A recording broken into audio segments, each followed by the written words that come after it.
ની ચૂંટણી લડનાર આપ નેતા દેવેન્દ્ર મેડાને હવે અપહરણ, છેડતી જેવા ગંભીર ગુનામાં અટકાયત કરવામાં આવી છે। હા મિત્રો, એક યુવતીને નોકરીની લાલચ આપી અને દેવેન્દ્ર મેડાએ એમની ગાડીમાં બેસાડી અને અપહરણ કર્યું હતું। આ ઘટના સામે હવે રાજકારણમાં ભારે ખખડાટ છે। વિપક્ષે સીધો સવાલ ઉઠાવ્યો છે કે શું આ છે આપનો નવો ચહેરો?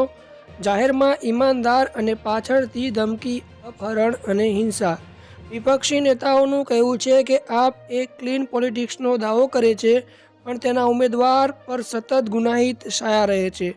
આપ તરફથી હજી સત્તાવાર પ્રતિક્રિયા નથી આવી, પણ આંતરિક સ્તરે પક્ષમાં પણ અચાનક તણાવ વધી ગયું છે। દાહોદની રાજનીતિમાં આ ઘટના ભૂકંપ સમાન અસર પેદા કરી શકે છે।